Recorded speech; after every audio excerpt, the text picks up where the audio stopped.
Hoje nós vamos falar sobre política.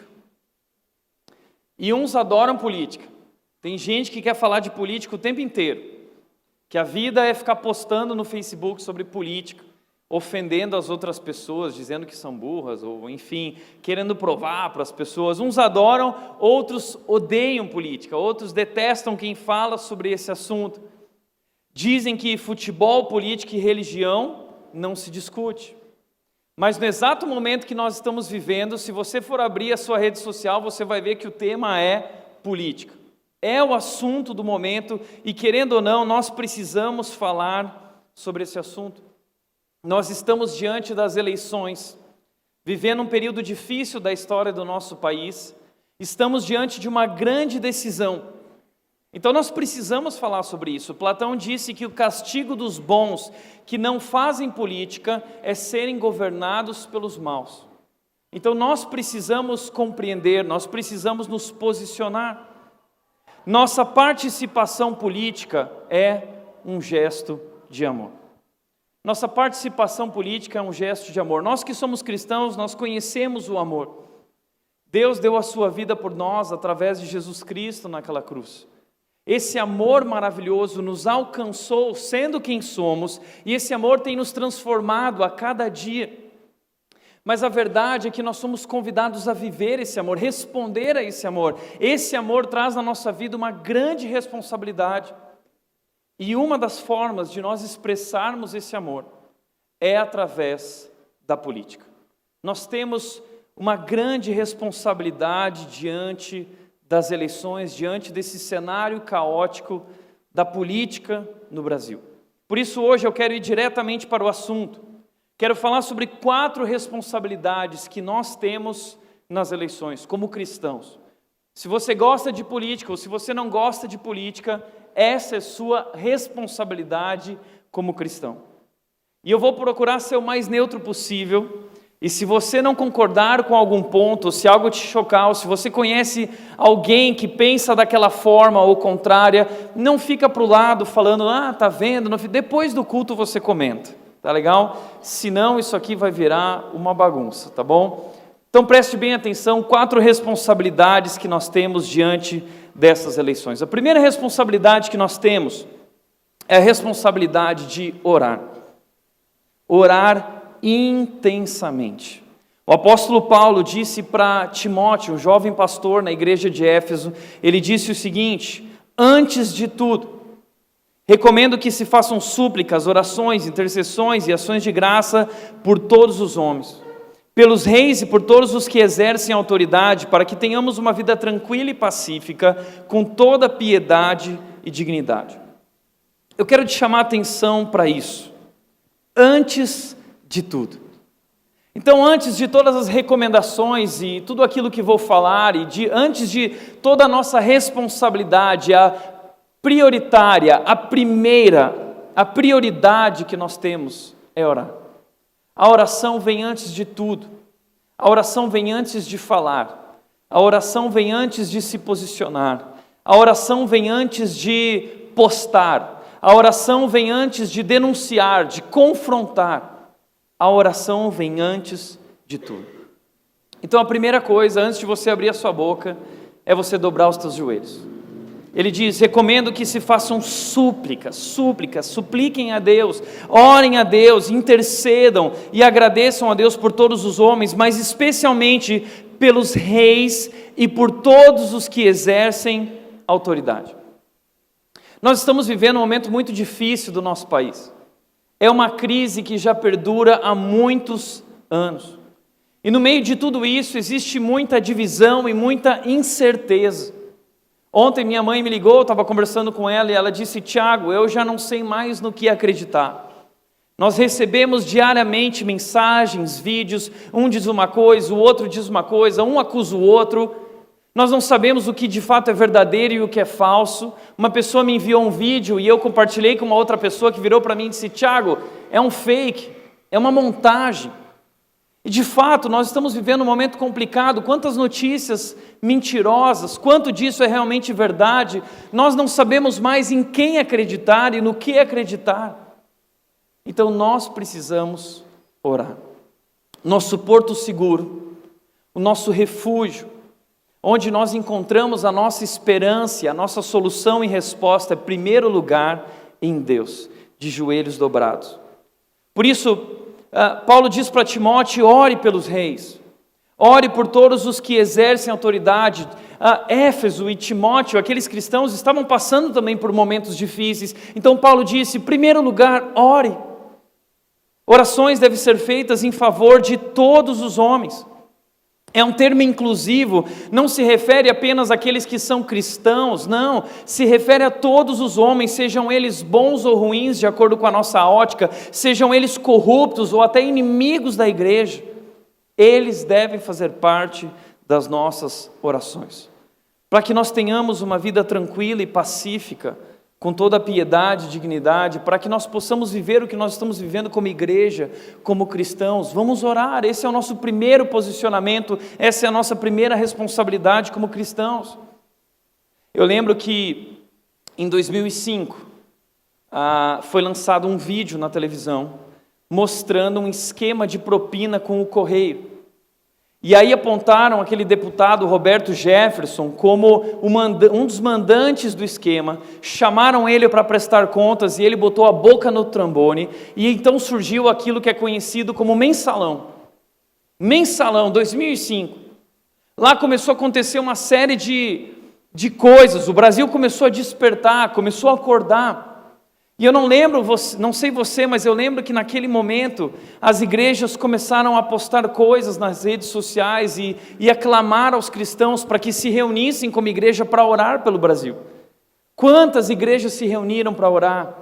Quantas vigílias foram feitas em oração pela nossa nação? Quantos pequenos grupos se reuniram, quantos jovens se reuniram, levantando um clamor pela nossa nação, e ao longo do tempo, o Brasil tem sido convocado a ir às ruas, e as igrejas têm sido convocadas a dobrar os joelhos, quantos cristãos orando. E talvez você olhe para tudo isso e diz: puxa, será que realmente adianta orar? Será que faz diferença? Porque eu não vejo tanta mudança, parece que cada vez mais a coisa está piorando. E eu vi essa semana um gráfico de um amigo chamado Luiz Riscado, e eu gostei muito desse gráfico. Eu quero mostrar para você o que tem acontecido no nosso Brasil e como talvez tudo isso é fruto das nossas orações. Algo está acontecendo, Deus está se movendo, Deus está presente no meio de tudo isso. Veja isso. No ano de 2000 foi lançada a Lei de Responsabilidade Fiscal. Essa lei de responsabilidade fiscal foi a lei responsável por destituir do governo o nosso último presidente, a nossa última presidente. Há uma resposta. Em 2010 foi lançada a lei da ficha limpa. Em 2013 foi lançada a lei anticorrupção e a lei da colaboração premiada. Logo depois disso, em 2014, começou a Operação Lava Jato. E eles utilizaram da lei da colaboração premiada. E foi como puxar um fio. Isso começou a trazer à tona uma série de coisas podres, a podridão que existe dentro do mecanismo brasileiro, do governo, da política. A Operação Lava Jato já vive 51 fases. Toda semana existe uma fase nova da Operação Lava Jato. Toda semana novas pessoas estão sendo presas. Toda semana novas descobertas. Sim, o Brasil está sendo lavado da corrupção aos poucos, mas algo está acontecendo, você tem ideia disso? Em 2016, a possibilidade de prisão em condenação de segunda instância, o que impediu que muitos políticos corruptos continuassem no seu cargo. A lei da ficha limpa, que impediu que nós tivéssemos palhaçadas nessas eleições, de pessoas corruptas novamente se elegendo. Então, algo está acontecendo no Brasil e talvez isso é fruto de nossas orações. Veja, nós vimos um cristão, Delton Dallagnol, um cristão, no meio da Operação Lava Jato, se pronunciando, se posicionando. Você não acha que isso é resposta de oração? Uau! Algo está acontecendo. Veja, tem um texto na Bíblia que fala isso. Se o meu povo, que se chama pelo meu nome, se humilhar e orar, e buscar a minha face, e se afastar dos seus maus caminhos, dos céus eu os ouvirei, perdoarei o seu pecado e curarei a sua terra. Isso é uma promessa. Se o povo de Deus dobrar o joelho e clamar a Deus, e buscar a Deus, e assumir a sua responsabilidade de viver com integridade, Deus nos ouvirá, e Ele perdoará o nosso pecado e curará a nossa terra. Deus pode curar o Brasil, Deus pode fazer algo, Deus está fazendo algo. A Bíblia diz que muito pode o justo através da sua oração. E quando a Bíblia diz isso, é interessante que ela está falando sobre Elias. Tiago capítulo 5 fala sobre Elias, porque Elias orou para que não chovesse sobre a terra durante 3 anos e não choveu. E sabe por que Elias orou?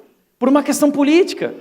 Porque Acabe era rei de Israel, o pior rei que já existiu, um rei corrupto e um rei violento.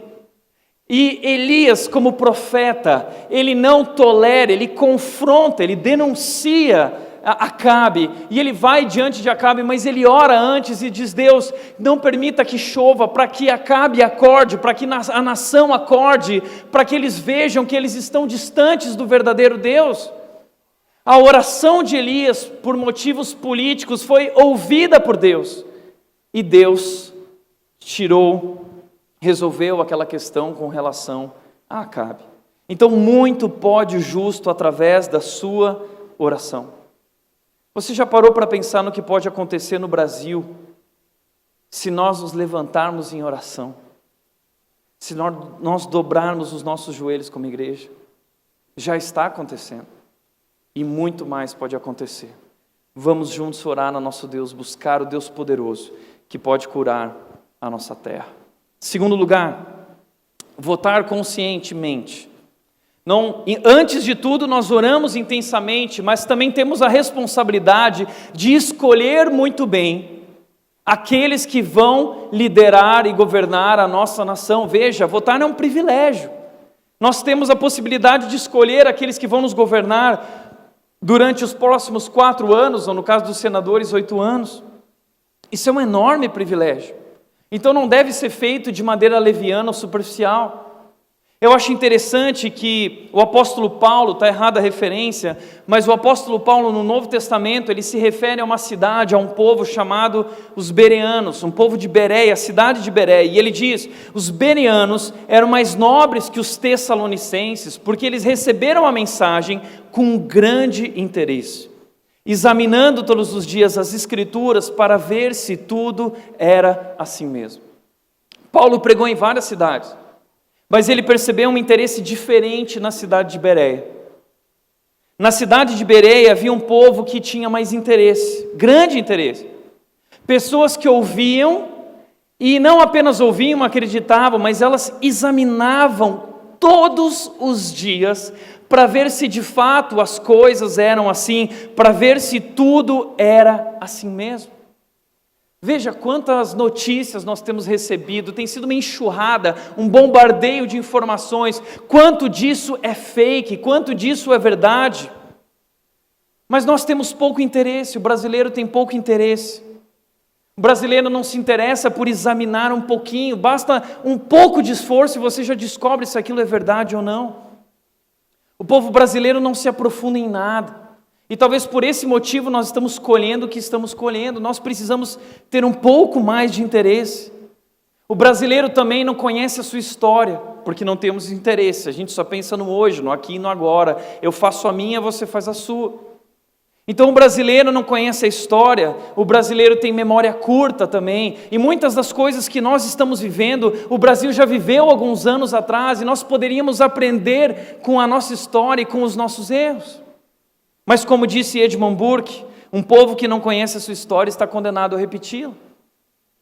Então veja, é necessário mais interesse.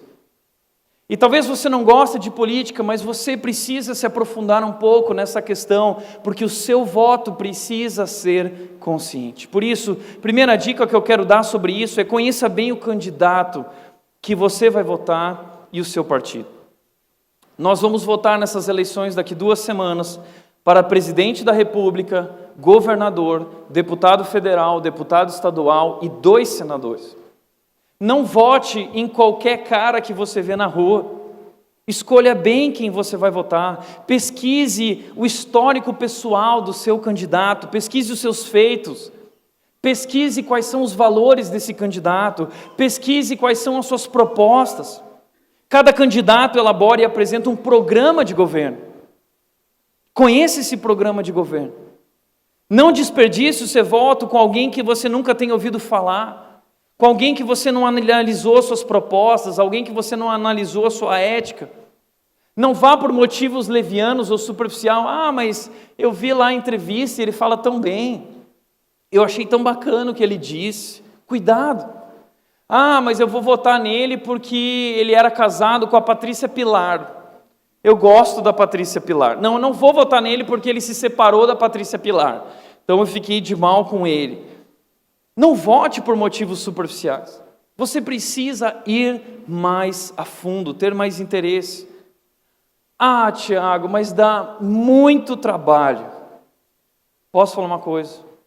Vai dar muito mais trabalho para você depois, se você não levar a sério esse momento e o que nós estamos vivendo. O seu voto pode fazer a diferença. Conheça o candidato. Ao votar em um candidato, você também vota ao mesmo tempo em um partido. E você ajuda a eleger outros candidatos filiados a esse partido. Todo partido também tem uma filosofia, todo partido também tem uma ideologia.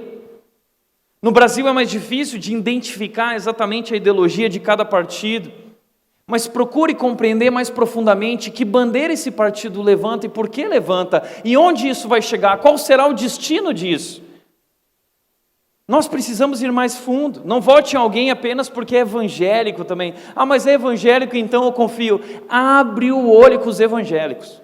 Abre o olho. Abre o olho com igreja, abre o olho com pastor e abre o olho com crente. Sabe quais são as duas funções mais desacreditadas do Brasil? Político e pastor. Se você for fazer um financiamento, pastor não faz financiamento, porque as operadoras financeiras não liberam financiamento para pastor. É a classe mais desacreditada, político e pastor. Então não vota só porque é evangélico. Conheça mais fundo. Tiago, mas política, história não é comigo, eu tenho dificuldade de entender as coisas. E eu não sei, Tiago, se eu sou de direita, eu não sei se eu sou de esquerda. E sabe que estudar um pouco pode ser legal? Pode ser legal. Eu quero te ajudar rapidamente com uma dica, que quando alguém virar para você e te perguntar, você vai pagar uma de inteligente, tá legal? De onde surgiu, por exemplo, esse negócio de esquerda e direita? Muitas pessoas perguntam, você é de esquerda ou você é de direita? Bom, eu sou de direita. Não, eu sou de esquerda, né? Aí você ouve pessoas dizendo, não, um cristão jamais poderia ser de esquerda. Não, um cristão jamais poderia votar no candidato fulano de tal. Então, o que é esse negócio de esquerda e direita? Onde surgiu isso? Rapidamente eu quero te mostrar esse quadro, essa pintura que representa um momento da história. Revolução Francesa. A França tinha um rei e a nobreza, e esse rei e essa nobreza controlava todo o poder e toda a riqueza, e a nobreza tinha altos privilégios, o povo pagava impostos abusivos, estava sofrendo, então o povo se levantou contra a alta nobreza, contra o rei, e eles destituíram o rei do seu poder, e depois de destituir, nesse momento, eles se reuniram e eles se dividiram em dois grandes grupos, o grupo da esquerda e o grupo da direita. O grupo da esquerda e o grupo da direita. O grupo da esquerda eram os jacobinos, e o grupo da direita eram os girondinos. Então olha que legal, tá bom? Se alguém te perguntar, esquerda e direita, tá, você, pois é, porque sabe que os jacobinos, os girondinos, na Revolução Francesa, né? Você paga uma, tá? O que era isso? Os jacobinos, eles eram representantes da classe mais simples, representavam a parcela mais humilde do povo, eram extremamente radicais, queriam extinguir a monarquia e distribuir toda a riqueza entre o povo. Acreditavam num Estado maior que devia intervir economicamente, acreditavam num regime centralizador de poder, tinham ideias progressistas, não tinham nenhum apego à tradição, a valores tradicionais. e eram favoráveis a uma reforma totalmente radical. Os girondinos, os da direita, eram mais pacíficos, e eles queriam não destituir um rei, mas eles queriam que o rei apenas dividisse o seu poder com um conselho que fosse representante do povo. Esses girondinos eram apoiados pela burguesia, pela classe mais influente. Eles acreditavam numa revolução liberal economicamente, igualdade perante a lei, um Estado menor, eram mais apegados a valores tradicionais, favoráveis a uma reforma pacífica, à implantação de uma monarquia constitucional. Então veja só, esquerda e direita surgiram aqui, e daí então esse conceito foi evoluindo, e hoje surgem coisas entre tudo isso, ou extrema esquerda ou extrema direita. Existe muita coisa por trás disso, você pode estudar, talvez você criou um pouco de interesse agora. Mas veja só que bacana, às vezes a história pode ser um pouco legal, então você pode usar isso para pagar uma de cabeção, de inteligente, ok? Conheça bem o candidato e seu partido, e nós podemos corrigir os erros do nosso passado. Segundo lugar, pense com teologia e não com ideologia. Pense com teologia e não com ideologia. Por quê? Ideologia é isso, a ideologia da esquerda, a ideologia da direita. Nenhuma ideologia, presta atenção, nenhuma ideologia é absoluta. Nenhuma ideologia é perfeita. Nenhuma ideologia pode ser confundida com o Evangelho de Jesus. Nenhuma ideologia representa o Evangelho de Jesus. O Evangelho não é de direita nem de esquerda, o Evangelho é de Cristo, ok? Então não dá para associar e submeter o Evangelho a sistemas culturais, políticos, científicos ou partidários. Não confunda as coisas, não dá, não venha dizer que Cristo é de direita ou que Cristo é de esquerda. Não, Ele não é, ok? E não submeta o Evangelho de Cristo e o Reino de Deus a esses conceitos políticos e partidários criados por seres humanos. Nenhum deles representa com perfeição, nem perto de representar o Reino de Deus ou o Evangelho de Cristo. Por isso, um cristão jamais deveria pensar ideologicamente. Nós precisamos pensar teologicamente. O que significa isso? Pensar biblicamente. Nós precisamos ter uma cosmovisão cristã, olhar para o mundo de uma forma cristã, entendendo a história do mundo, entendendo que somos pecadores, entendendo o que aconteceu no mundo, que Jesus Cristo é o Redentor. A Bíblia diz que nós que conhecemos a Deus, nós temos a mente de Cristo. Então é isso, essa é a bandeira que nós levantamos, esse é o nosso partido, nós somos do partido de Cristo, a nossa forma de pensar é diferente. Cuidado, ideologia é uma forma sutil de idolatria. Não pense que o seu candidato é o Salvador. Não, porque o meu candidato, ele é assim, ele é assado. Não, porque o meu candidato não é corrupto, né? É o único que não é corrupto, ele vai resolver o Brasil, ele vai fazer... Não pense que existe um Salvador. Não pense que a sua forma de pensar é perfeita. Quantos aqui nas últimas eleições votaram, falaram o seguinte: foi eleita presidente novamente, e aí depois começou a surgir uma série de coisas, e aí todo mundo começou a postar assim nas redes sociais, ou vestir camisetas escritas assim: a culpa não é minha, eu votei no Aécio. Né? Todo mundo fez isso, né? Agora eu vou mostrar para eles, bem feito, a culpa não é minha, eu votei no Aécio. Você achou que você ia sair dessa livre? Quem votou no Aécio? Aécio estava envolvido em todo o esquema, ele faz parte de todo o mecanismo, não é diferente de A, B ou C. Então cuidado para não ser bobinho na mão das mídias, na mão dos políticos, na mão dessas pessoas. Cuidado. Cuidado para não dar a alguém, cuidado para não dar a um candidato aquilo que você só deve dar a Deus. Como disse C.S. Lewis, autor cristão, aquele que se entrega sem reservas às reivindicações temporais de uma nação, ou de um partido, de uma classe, estará entregando a César aquilo que é de Deus, estará entregando a sua própria pessoa. Não dê a César aquilo que é de Deus. Sua vida pertence a Deus, seu coração pertence a Deus. Veja só, você não é e não deveria ser o candidato A, B ou C. Está na moda isso. Eu sou fulano, eu sou ciclano, eu sou A, eu sou B, eu sou C. Meu amigo, você não é A, B ou C. Você é o que Jesus fez por você. Você é um filho de Deus e você deve se posicionar dessa forma. Cuidado ao entregar o seu coração e se declarar dessa forma a homens, porque daqui a pouco você pode pagar com a língua e queimar sua língua, porque nenhum homem é perfeito. Nós sabemos que ninguém presta e nós somos corruptos. Maldito o homem que confia no homem. Eu não estou querendo dizer que você não deve acreditar ou votar, ok, mas cuidado para não ir além. Cuidado para não entregar o seu coração, não entregue a um candidato aquilo que só pertence a Deus. Nós levantamos a bandeira de Jesus. Você pode se posicionar, você pode pensar, você pode se aprofundar, você pode ter o seu posicionamento e defender o seu posicionamento, mas cuidado para não fazer disso uma idolatria e cuidado para não se enganar.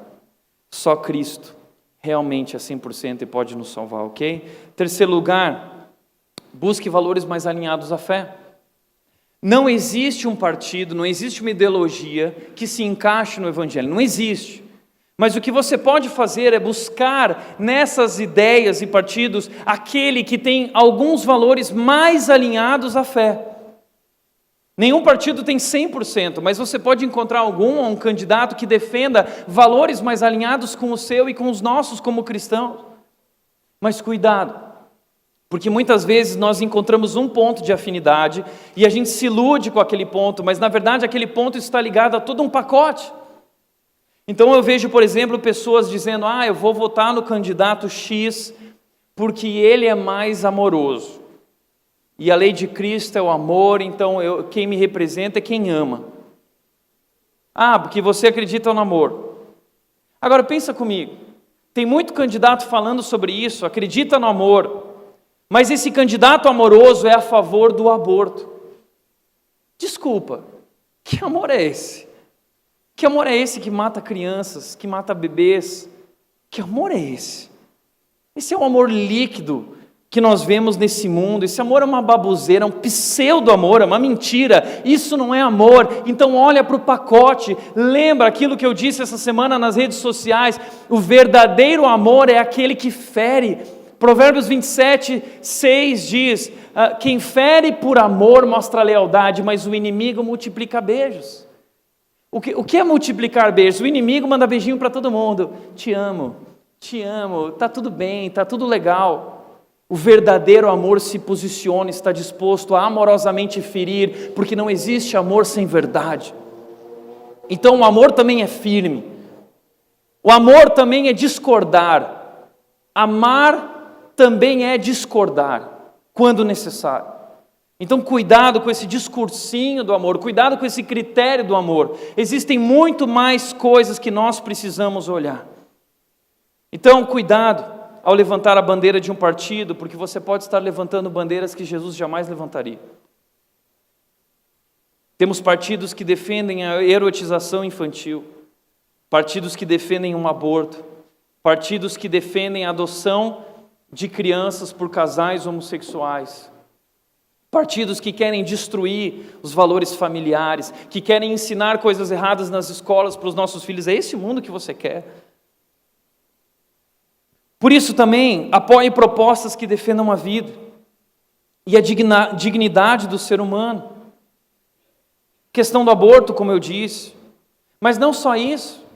Apoie aqueles também que olham para os mais pobres. Isso também é importante, isso também está na palavra de Deus. Isso tem afinidade com o Evangelho de Jesus. Os menos favorecidos. Conversando com o Cata, ele contou uma experiência de um homem lá no norte que virou para ele e disse assim, como eu não vou votar neles se comida e bebida chegaram aqui? Se por bem ou mal, pela primeira vez a comida chegou aqui. Então é duro. Tudo tem dois lados. Eu sei que muita gente usa isso como compra de voto, mas eu já viajei para lugares que eu vi gente que nunca teve nada e tinha algo. É claro que nós não devemos acreditar em assistencialismo, não é isso que vai resolver a questão do nosso país, mas a verdade é que nós não temos cumprido o nosso dever como igreja, como cristãos, como cidadãos. Então nós precisamos defender aquilo que Deus defende. Nós precisamos praticar isso sem abrir mão disso. Então nenhum partido é perfeito, nenhum partido representa o Evangelho de Cristo com perfeição. Toma cuidado. Isso também não significa a gente acreditar que agora a gente precisa de um Estado intervencionista que vai redistribuir toda a renda. Você precisa entender qual é a função primordial do governo. Qual é a função primordial do governo segundo a Bíblia? O que a Bíblia fala sobre isso? A Bíblia diz que a função primordial do governo é refrear o mal e promover o bem. Veja o que diz Romanos capítulo 13, versículo 4, diz que os governos e as autoridades são servas de Deus, agente da justiça, para punir quem pratica o mal. Essa é a função do governo. O governo deve punir. Mas nós devemos amar a consciência com cada cidadão, cada indivíduo. Ok, mas a Bíblia diz, Jesus Cristo é amor, Deus é amor, mas a Bíblia diz que a função do governo é punir quem pratica o mal, e o problema do nosso país é a impunidade. É esse o problema. Dallagnol falou isso. Ele disse que o problema do nosso sistema é que é um sistema impune, ninguém é culpado, ninguém vai preso, mas isso está começando a mudar e que continue mudando. Então rejeite, cuidado com candidatos que vêm com propostas muito além, gente que queira ir muito além, se aprofundando na esfera familiar, querendo ditar os padrões familiares, querendo dizer o que é casamento, querendo dizer o que é sexualidade.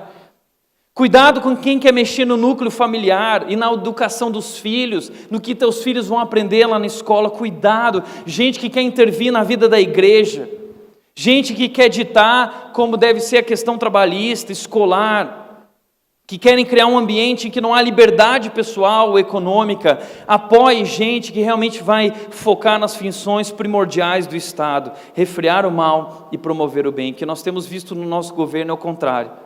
Promover o mal e refrear o bem. Meu irmão trabalhou no governo durante um tempo, prestando trabalho para os hospitais públicos brasileiros como um dos diretores de TI. E ele implantava no Brasil inteiro sistemas e tecnologias, e ele disse que ele chegava no governo às 7 horas da manhã e ninguém estava lá. O pessoal começa a chegar às 11, 12 horas e sai umas 6 horas da tarde. Porque não é muito bom trabalhar, o pessoal não gosta de trabalhar, e ele teve que pedir demissão do emprego, porque ele praticava o bem, porque ele é um homem extremamente íntegro, e ele começou a viver uma pressão gigantesca, porque esse é o papel do governo, refrear o bem e promover o mal. Nós precisamos mudar isso, então vote conscientemente. Terceiro lugar, por último, cuidado com os rótulos. Cuidado com os rótulos, gente. Hoje, por qualquer motivo, a gente xinga o cara de fascista, de socialista, capitalista, né? Nem sabe o que é capitalismo, nem sabe o que é socialismo, mas todo mundo tem uma opinião para dar. Não é porque vota no Bolsonaro que é fascista, não é porque vota no Haddad que é socialista. Chega de rótulos, ok? Pode até ser que seja, mas não fique rotulando alguém de forma superficial. Parece que o mundo está ficando insuportável.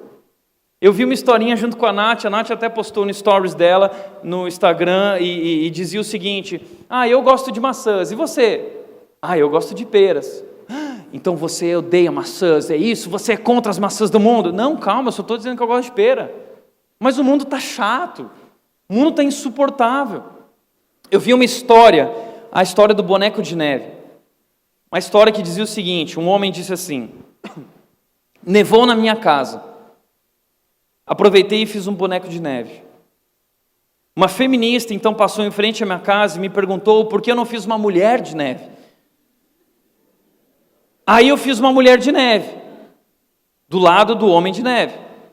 Então passou o casal gay que mora nas proximidades e teve um ataque de raiva e protestou, dizendo: por que você não fez 2 homens de neve? Homofóbico. O transgênero me perguntou por que eu não fazia um boneco com partes removíveis. Os veganos no final da rua se queixaram do nariz de cenoura, já que vegetais são comida e não para decorar bonecos de neve. O vizinho muçulmano do outro lado da rua exige que a mulher de neve use uma burca. A polícia chega dizendo que há uma denúncia anônima contra mim de racismo, porque os bonecos de neve são brancos. A vizinha feminista reclamou que a vassoura da mulher de neve deve ser removida porque ela representa as mulheres em um papel doméstico. Então as feministas começaram a me xingar e fazer campanhas contra mim, me acusando de machista. Os ambientalistas me acusaram de poluir a neve. Estou no noticiário como um terrorista suspeito, racista, delinquente com tendências homofóbicas. Os manifestantes da extrema esquerda me acusam de ser da direita. Os de direita marcham em frente à minha casa me acusando de ser comunista. Estou passando por tudo isso por causa dos malditos bonecos de neve. Fantástico. Que mundo insuportável. Ok? Então cuidado para não entrar nessa. Cuidado para não rotular. E quando te rotularem, não fica bravo. Sabe por quê? Nós não somos de direita, não somos de esquerda, nós somos de Cristo. E Jesus Cristo disse que nós seríamos odiados pelo mundo pelos nossos posicionamentos. Sim. Se você é a favor, se você é contra o aborto, isso não te faz ser da direita ou da esquerda, isso te faz cristão. Se você é contra isso ou aquilo, talvez não é porque você é da direita ou da esquerda, é porque você é cristão. É porque você acredita nos valores da palavra de Deus. E se posicione como cristão e não tenha medo. Talvez você vai sofrer, mas Jesus disse que nós seríamos odiados pelo mundo. Vote conscientemente. Terceiro lugar, além de orar intensamente, além de votar conscientemente, nós precisamos viver responsavelmente. Não adianta só orar e votar. Nós temos que viver conforme aquilo que nós oramos e queremos ver de mudança no Brasil. Por isso a Bíblia diz em Mateus 5, 13 e 14, vocês são o sal da terra, mas se o sal perder o seu sabor, como restaurá-lo? Não servirá para nada, exceto para ser jogado fora e pisado pelos homens. Vocês são a luz do mundo. Veja o que Jesus está dizendo. Nós temos uma grande responsabilidade. No meio de toda essa loucura, somos nós que somos chamados para ser a resposta.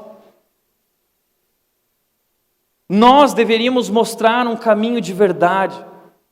Mas a pergunta é, será que nós somos diferentes do mundo? Temos sido sal? Temos sido luz? Tiago, mas o que significa ser sal e luz? Em primeiro lugar, eu diria que significa viver com integridade. Porque nós acusamos a classe política. Mas a verdade é que a corrupção não nasce na classe política, ela nasce no nosso coração. A verdade é que a classe política só representa aquilo que nós somos individualmente. Nós vivemos em uma sociedade corrupta. Esses dias eu estava conversando com uma família, falando sobre esse assunto, uma família que gosta do assunto de política, e eles estavam dizendo, pois é, Tiago, esse é o problema, corrupção está no sangue do brasileiro. É verdade, você viu a série Mecanismo no Netflix? Mostrando isso, é um mecanismo. Uma deputada disse o seguinte, se parar a corrupção, para o Brasil. O Brasil funciona e lucra a partir da corrupção. Isso está errado, óbvio, mas é assim que funciona, e se parar a corrupção, para o Brasil. Veja só como a corrupção se encontra em todos os níveis. Quando você olha para os outros países que vivem catástrofes, como furacão, como terremoto, no momento da catástrofe o país se une, todo mundo quer ajudar todo mundo. Nos Estados Unidos, por exemplo, chegou um furacão, todo mundo já começa a ir para a rua levar comida, levar água, oferecer a casa, vem para cá, eu pego o meu carro, está aqui gasolina, todo mundo quer ajudar todo mundo. No Brasil, greve dos caminhoneiros, os postos põem a gasolina a R$15, a água vai para 10, a comida vai para 40, todo mundo quer sair ganhando, né? Cada um faz a sua. Está vendo como o Brasil é? Todo mundo quer sair ganhando. A hora que chega a sua vez, todo mundo quer sair ganhando. Recentemente, conversando com aquela família, a família dizendo isso, porque a corrupção está no sangue do brasileiro. E aí eu lembrei daquele dia que nós conversamos sobre essa questão daquele aparelhinho, sabe, que libera todos os canais do universo, da galáxia, aquele aparelhinho abençoado, né? E aí eu lembrei daquele momento na Santa Efigênia, que foi tão engraçado, e aquela tentação que eu vivi do aparelhinho, R$150 resolve a sua vida para sempre com relação à internet, com TV a cabo. E eu compartilhei com eles, quando eles falaram isso, a corrupção está no sangue do brasileiro, todo mundo lá, Daí eu falei, porque... E sabe aquele aparelhinho que libera todos os canais da televisão? Eles, sim, Tiago, nós temos aqui. Aí eu virei para eles e disse, uau, esse aparelhinho é maravilhoso. Oxa vida, que aparelhinho abençoado. Mas pois voltando àquele assunto, né? Tá vendo? Gente, nós somos corruptos. Quanta gente compartilhando Sky com mais pessoas. Esse é aquele momento que você não se mexe, tá? Vai suando frio, esposa não olha para o marido, filhos não olhem para os pais, ok? Está errado. Eu já fui pesquisar, é crime. É crime. Quanta gente baixando, por exemplo, programas como Popcorn. Não, que a galera vira para mim e fala assim, não, Tiago, porque eu assisto o filme assim que ele sai no cinema, uma da hora, Popcorn. Pois Popcorn é crime. São filmes sem ser pagos os direitos autorais. Está errado. É corrupção. Mas é uma corrupção pequenininha. Vamos lá, vai piorar. Passar os pontos da carteira. Segura aí, hein? Passar os pontos da carteira. Sabe o que você está fazendo? Você está mentindo para as autoridades da nossa nação. Você está mentindo, dizendo que não era você que estava dirigindo aquele carro, e era você. Nós já passamos da velocidade que não deveríamos passar, e é a minha luta também, eu reconheço. Mas se a gente fez isso, a gente tem que assumir. Você quer impunidade para as autoridades, mas você quer impunidade, você quer punidade para você, você quer sair de boa, né? Você não quer entregar a sua carta, você não quer perder a carta. Ele também não queria perder o cargo dele. Você está vendo como é que a gente é? Na hora que recai sobre nós, aí a gente pula fora. A verdade é que nós somos corruptos. Aí você vai para os Estados Unidos, né? E aí você chega lá na fiscalização aduaneira e você tem lá objetos a declarar, não tem objetos a declarar, são 2 filas, é céu ou inferno, ok? E você olha para suas malas, né? Você está voltando de Orlando, aquelas malas gigantes, e você vai se escondendo atrás das malas, assim, não tem objetos a declarar, né? Apavorado, suando, momento mais difícil da sua vida. Sabe o que você está fazendo? Você está mentindo. Você é um mentiroso, você é corrupto. Você quer que o político saia ileso, você não quer que o político saia ileso, mas você quer sair numa boa. Você está vendo? A corrupção da classe política é um reflexo da nossa sociedade. Pois a nossa sociedade é corrupta. Nós somos corruptos. A corrupção nasce no coração do ser humano e não na classe política. Nossos pecados individuais vão se tornando pecados estruturais. Começa na minha vida, para a minha família, para o meu lar, depois vai para a minha empresa, depois vai para a minha cidade, vai para o governo. É assim que a coisa acontece. E a verdade é que as estruturas só serão limpas através da mudança individual, do arrependimento individual, do quebrantamento individual. Só a cruz pode, de fato, transformar o coração dos seres humanos. Só a cruz pode lavar o ser humano da corrupção. Nós somos cristãos, conhecemos esse poder transformador da cruz. Então que nós vivamos essa diferença e essa transformação na nossa vida. O problema é que, como cristãos, nós não somos diferentes da sociedade como deveríamos ser. Nós não somos sal, nós não somos luz. Nós repetimos, nós reproduzimos os pecados da sociedade ao invés de influenciá-la. Nós deveríamos ser exemplos de conduta, de obediência a Deus, mas na prática isso não tem acontecido. A gente tem um discurso tão bonito, mas não temos uma prática íntegra. A mudança que o Brasil precisa está em nós. E a mudança que nós precisamos está em Jesus. E a cruz transforma seres humanos. Por isso, viva com integridade. E como disse a Raquel Sherazade no livro O Brasil Tem Cura, ela atacou o segredo.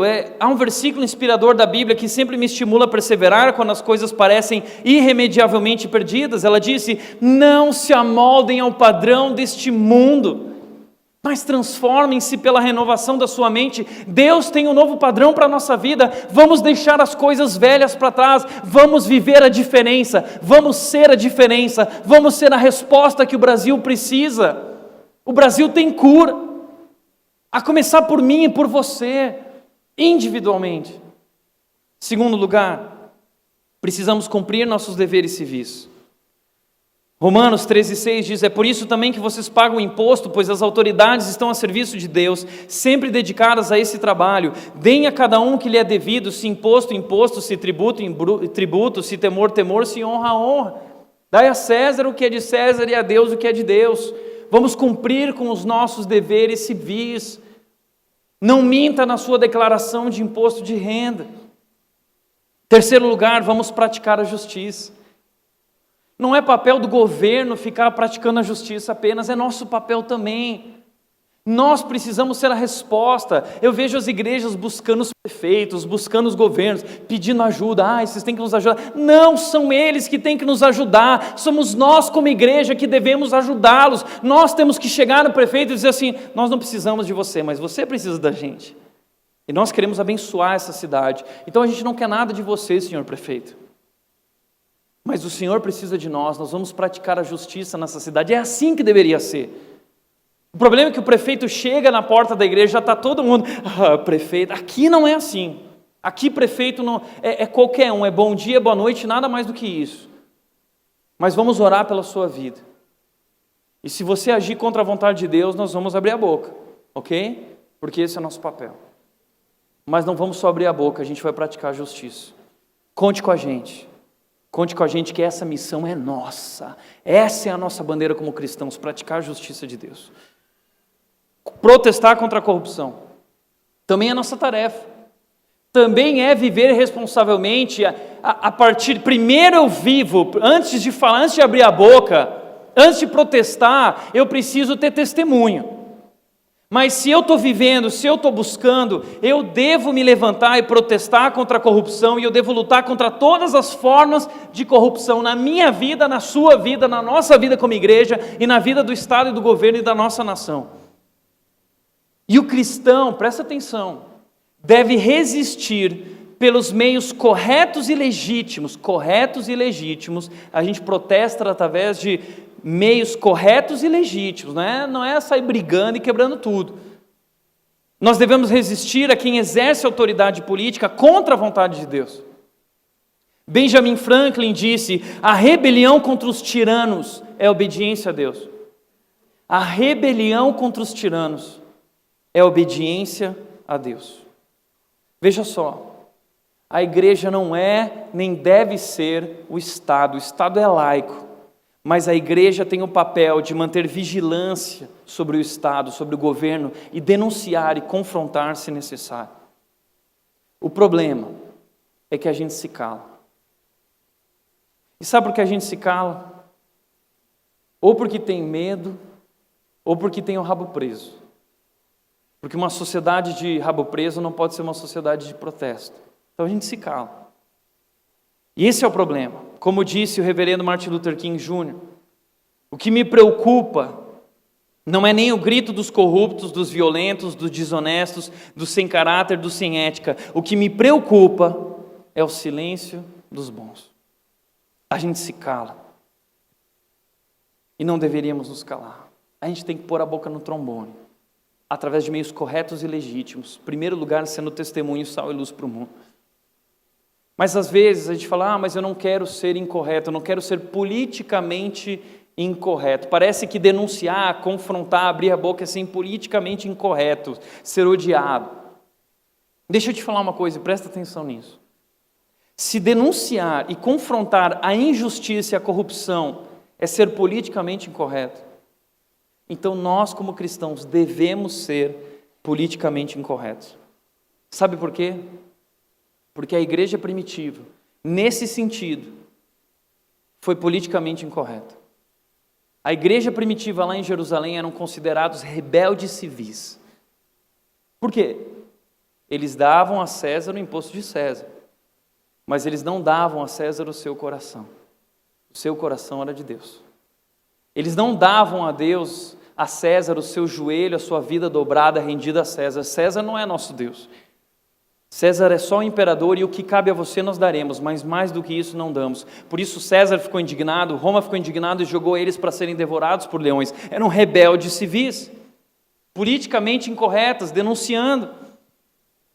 Natã foi politicamente incorreto quando ele confrontou o rei Davi. O rei Davi, um cristão, homem de Deus, o homem segundo o coração de Deus.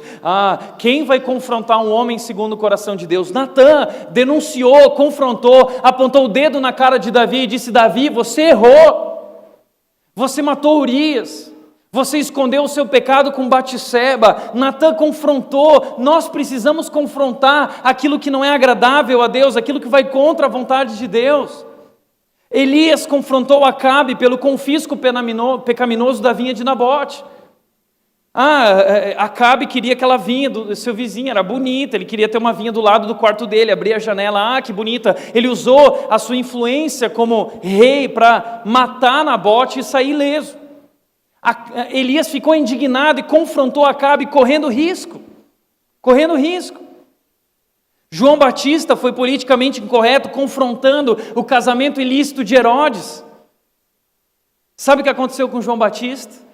A cabeça dele foi cortada e levaram para Herodes em cima de uma bandeja. Não podemos nos calar, custe o que custar. A igreja pode e deve ser a consciência do Estado, denunciando e confrontando. Em último lugar, amar incondicionalmente. E com isso eu quero encerrar. E talvez de todos esse é o mais importante. Orar intensamente, votar conscientemente, viver responsavelmente e amar incondicionalmente. Eu sei que você tem um posicionamento. Eu sei que você está indignado. Eu sei que você está com força e sangue nos olhos e você quer mudar o Brasil. Mas cuidado para não destruir pessoas, para não destruir relacionamentos, para não destruir famílias, para não destruir igrejas. Cuidado, porque a Bíblia diz que nós devemos amar a todos. Lucas 6, 27 e 28, Jesus disse: mas eu digo a vocês que estão me ouvindo, amem os seus inimigos. Não é para você amar quem concorda com você, é para você amar até quem vive contra você, quem te persegue, quem quer o seu mal. Você tem que amar. E você tem que fazer o bem àqueles que te odeiam. E se aqueles que roubaram o Brasil aparecerem diante de você, você não vai cuspir na cara deles, você vai amá-los. É isso que Jesus mandou você fazer, porque foi isso que Ele fez com você. Hoje eu vi um vídeo, uma mulher falando: não, porque nós não podemos permitir que aquela quadrilha continue no comando. Deixa eu te falar uma coisa. Nós fazemos parte da quadrilha. Nós somos a quadrilha. Nós somos corruptos, nós somos maus. Cuidado ao julgar e condenar as pessoas. O nosso papel não é julgar e condenar, não é o nosso. Nós denunciamos, nós confrontamos de acordo com a vontade de Deus. Mas toma cuidado, porque a Bíblia diz que na mesma medida em que nós julgamos, nós seremos julgados. Cuidado. Por isso Jesus disse: amem aqueles que são diferentes de você, amem aqueles que não concordam com você. Ame aqueles que têm o pensamento da esquerda, ame aqueles que têm o pensamento da direita, ame aquele que vai votar no A, ame aquele que vai votar no B, ame aquele que vai votar no C. Faça o bem aos que o odeiam, abençoe os que amaldiçoam, orem por aqueles que os maltratam. Amem. Jesus também disse o seguinte: um novo mandamento eu lhes dou, amem-se uns aos outros, como eu os amei. Vocês devem amar-se uns aos outros. Com isso todos saberão que vocês são os meus discípulos, se vocês se amarem uns aos outros. Você não é um discípulo de Jesus porque você pende para a direita ou para a esquerda. Você é discípulo de Jesus porque a nossa marca é o amor. O que nos representa é o amor. Não é o amor desprovido de verdade, não é o amor líquido, não é esse pseudo-amor. É o amor de verdade, que inclusive está disposto a ferir, mas é um amor que dá a vida pelo outro. É um amor que não constrói barreiras, mas constrói pontes. E Jesus diz, Paulo disse, ainda que eu tenha todo conhecimento, ainda que eu seja o portador da verdade absoluta, ainda que eu tenha o verdadeiro entendimento do cenário político brasileiro, se eu não tiver amor, eu não serei nada. Nada. Esse é o maior mandamento de Jesus, é amar. É amar. E essa é a nossa principal marca como cristãos. Nós precisamos ser reconhecidos por isso. Amar não significa concordar com o outro, como eu disse, mas amar significa que nós somos um. Tiago, como é possível ser um no meio de diferenças tão absurdas? Tiago, ele não pode ser cristão pensando assim. Não, Tiago, ele que não pode ser cristão pensando assim. Como essas pessoas podem viver juntas com pensamentos tão diferentes? Eu quero te mostrar como. Sabe para quem Jesus falou essas palavras? Para os discípulos. Sabe quem eram os discípulos de Jesus? Eu quero mostrar só dois. O primeiro deles é Simão, o Zelote. O segundo que eu quero mostrar é Mateus, o publicano. Existiam dois discípulos chamados Simão. O primeiro era Simão Pedro, o segundo era Simão, o Zelote. Todas as vezes que aparece o nome de Simão, vai estar lá Simão, o Zelote. Simão, o Zelote. O que significa isso? Simão, o Zelote, ele pertencia a um grupo que era contra o Estado romano. Radicalmente contra a dominação romana. Simão, como Zelote, acreditava que o povo judeu deveria se armar e lutar e guerrear contra o Estado intervencionista de Roma, corrupto de Roma. Essa era a vida dele, esse era o partido dele, a bandeira que ele levantava. Mas aí Jesus também chamou um cara que era Mateus, o publicano. E quem eram os publicanos? Eram funcionários a serviço de Roma. E a maioria dos publicanos eram tidos como corruptos, como Zaqueu, que também era publicano. Veja, duas pessoas completamente antagônicas, completamente diferentes, completamente distantes em ideia, partido, ideologia. Interessante que quando Jesus estava diante de Pilatos, Pilatos virou para o povo e disse o seguinte: quem vocês querem que eu solte? Vocês querem que eu solte Jesus ou que eu solte Barrabás? E interessante, por que o povo quis soltar Barrabás? A gente fica pensando, o povo preferia um ladrão. Não, você não entendeu. Sabe quem era Barrabás? Barrabás era um dos líderes dos zelotes. A Operação Lava Jato teve uma operação chamada Operação Zelotes. Barrabás era um líder, um grande líder político. Pertencia a esse grupo revolucionário dos zelotes. E o objetivo desse grupo era libertar Israel do domínio opressivo da exploração romana. Um dos principais líderes. E Barrabás foi preso em um ataque mal sucedido na cidade de Cafarnaum, quando ele lutou contra Roma e ele matou vários soldados romanos. Mas no final ele acabou sendo preso e levado. E aí Pilatos chega para eles e diz: bom, vocês podem escolher Barrabás ou Jesus. Eles olharam para Barrabás, o grande herói deles, o homem que vai libertar a nossa nação. Você acha que eles eram burros? Talvez você esteja agindo da mesma maneira. Talvez você está gritando Barrabás e não é Barrabás. Mas para eles Jesus era tão pequeno. Jesus veio e eles esperavam um rei, um grande rei que iria libertá-los da opressão romana. Mas Jesus disse: amai-vos uns aos outros. Mas Jesus disse: dai a César o que é de César e a Deus o que é de Deus. Não, Não é isso. Nós precisamos nos levantar. Solta Barrabás, ele é o nosso herói. Eles viram mais chance de liberdade em Barrabás que em Jesus. Eles eram tão tolos, porque a verdadeira liberdade está em Jesus. Não é esquerda, não é direita, só Jesus salva, só Jesus é a nossa esperança. Só Jesus, e Jesus uniu esses homens. Jesus uniu Simão e Mateus, homens tão diferentes, com ideias tão diferentes, e eles fizeram parte do mesmo grupo, o grupo que iniciou uma revolução chamada Revolução do Amor, sem deixar de posicionar, eles deram as próprias vidas por essa verdade. Mas é isso que Jesus quer de nós, que nós possamos ser um nele. Esse é o segredo. Como nós podemos ser um sendo tão diferentes? Porque nós temos uma só fé, um só Senhor, um só Salvador, um só pastor. Nós não olhamos para a direita, nós não olhamos para a esquerda, nós olhamos para Cristo. É Ele.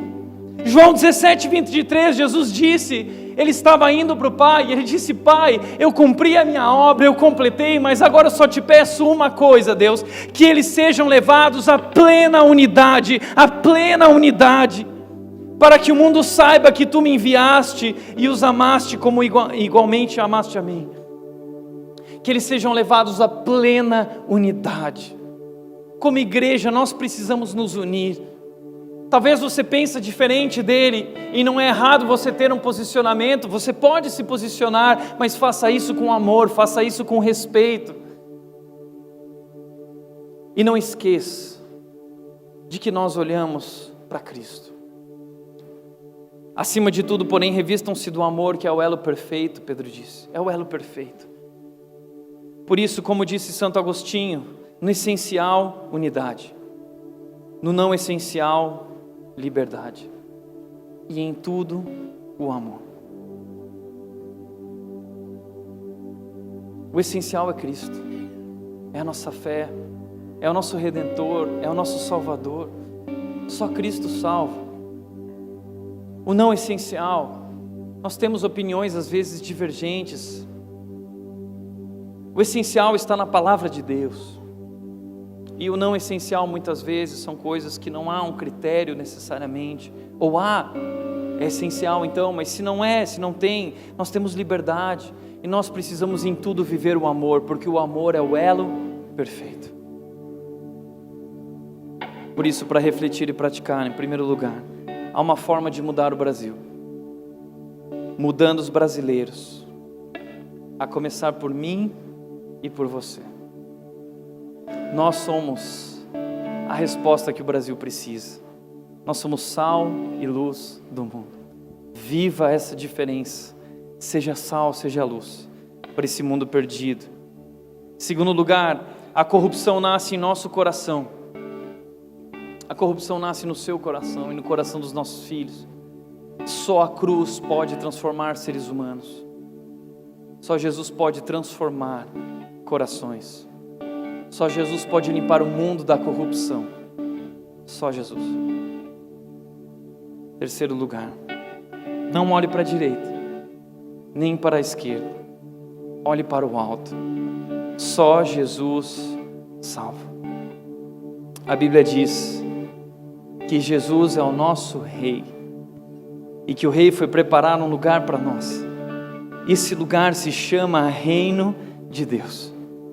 E nada desse mundo representa aquele lugar.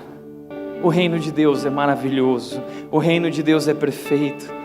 O reino de Deus é tudo isso, porque lá existe o melhor partido, a maior bandeira de todas sendo levantadas, a única digna de confiança, a única de fato em que podemos apoiar a nossa vida. O Rei dos Reis levantou uma bandeira no trono. Ele deu a vida por nós. Ele nos salvou. Então levante a bandeira de Cristo e dê a sua vida por Jesus Cristo e por aquilo que Jesus Cristo acredita. Jesus é a nossa esperança. Jesus é a nossa esperança. Por isso, para encerrar, o Salmo 121 fala sobre o povo de Deus, quando eles precisavam viajar até o templo, e era um momento inseguro, deixar as suas casas, estar à mercê dos ladrões. e eles tinham que passar por lugares perigosos, parecido com aquilo que nós estamos vivendo, estamos nos movendo, não sabemos para onde estamos indo, não sabemos o que virá, não sabemos para onde olhar, carregamos no nosso coração incertezas e medos, mas, como disse o salmista, levanto os meus olhos para os montes e pergunto: de onde vem o meu socorro? O meu socorro vem do Senhor, que fez os céus e a terra. E ele diz: o meu Senhor está comigo, e Ele não me permitirá tropeçar, e Ele vai me guardar desde a saída até a chegada. O meu Senhor está comigo. Então não olhe na direção errada, não olhe para a esquerda, não olhe para a direita, olhe para Cristo, nosso Redentor. Ele é o nosso Salvador. Amém. Feche os teus olhos.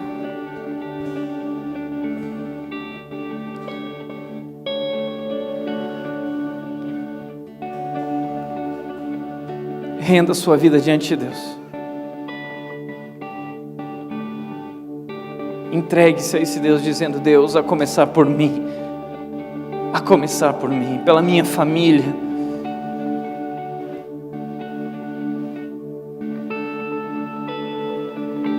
Transforma a minha vida, Deus.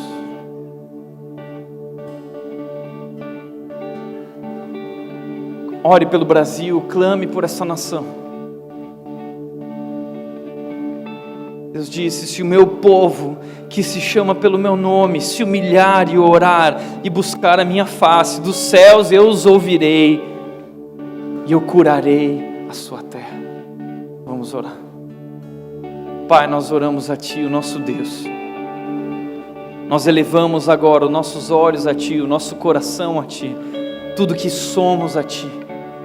Não daremos a homens, não daremos a partidos, não daremos a ideologias o nosso coração pertence a Ti, porque só Tu és digno, porque só Tu és Deus, porque Tu és o nosso Salvador, Tu és o nosso Redentor, Tu és o Rei dos Reis, o nome que está sobre todo nome, o Rei que deu a vida por aqueles que ama, o Rei que nos salvou, o Rei que vai lavar nossas vidas, o Rei que vai limpar o mundo da corrupção e construirá um novo mundo chamado o reino de Deus, um lugar perfeito, num lugar maravilhoso. Essa é a bandeira que nós levantamos, Cristo. Nós olhamos para Ti e nós declaramos que só Tu és a nossa esperança.